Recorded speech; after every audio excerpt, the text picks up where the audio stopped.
You're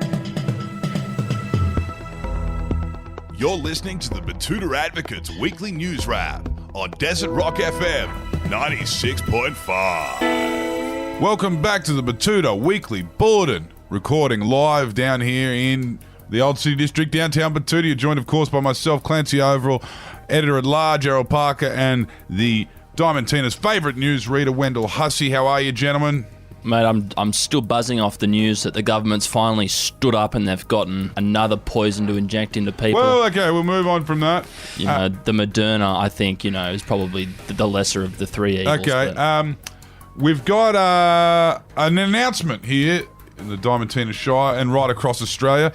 Betoota Bitter is now available through Jimmy Brings. Wherever Jimmy Brings is available, the late night, after hours, and delivery liquor merchants that are Jimmy Brings.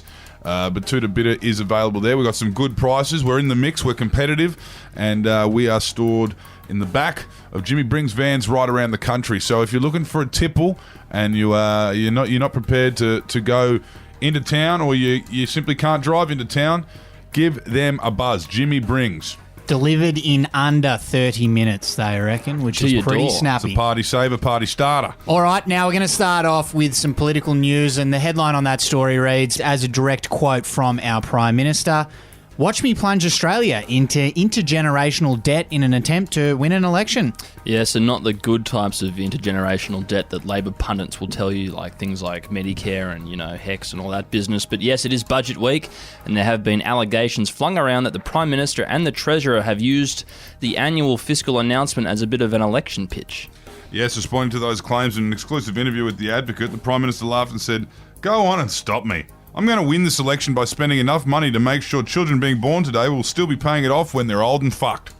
A sad story now, and Paul Keating has passed away mid-interview this week after being asked about using super to buy Dogecoin. Yes, the tributes are flowing in for the 24th Prime Minister of Australia, who passed away at the age of 77 this week. The man who introduced compulsory superannuation to Australians and had spent decades fighting to ensure that people have the right to a retirement died for his cause. It all came to a tragic end when Lefty Jesus was asked about the most recent calls for people to be allowed to dip into their super, not for their first home loans or because of financial hardship, but to buy the popular meme coin, Doge. Upon hearing those calls, he simply slumped over in his chair and expired. Yeah, really sad. Gary Matthews left a touching tribute in the comments section of that story. He said Paul Keating was a terrific Prime Minister. He brought the work of Australians out of the darkness into the light by superannuation. And he did a lot more for Australians than any other Prime Minister. Rest in peace. Paul, you did a terrific job. Okay, Gary. Well, Gary clearly hasn't heard of Billy McMahon. Now we're going to move into some celebrity news, and Bill Gates has done his ass on the keno. It's been a big few days for American celebrities punting in Australia after Matt Damon did a big TV interview from the Suffolk Park TAB down south. Bill Gates also got spotted ripping into the Keno in Mackay. It didn't end well, though. The Microsoft founder reportedly lost a fair chunk of his fortune on the virtual bingo-style game and was eventually kicked out after putting a bar stool through Pelican Pete. Good on him. One less poker machine in our state. And motoring news, and a 1996 Hyundai Sonata with full tank has doubled in value after the spike in fuel prices. Yes, the petrol price spike hasn't been bad news for everyone. Justin Chan, who owns the 25-year-old Korean pocket rocket, reckons he's just bucked the trend of cars losing value, and he's now seen his asset appreciate by a full 200% in the last couple of days. Yes, he said to us as he tried unsuccessfully to turn the spray-painted 1 on the screen into a 2. Jackpot, mate. 1.48 per litre now. This is a $200 car.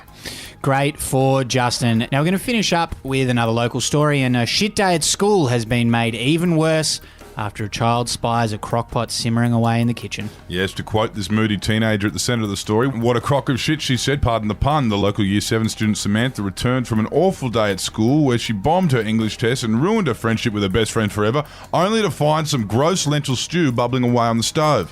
Yeah, well, I think that Samantha should really stop complaining.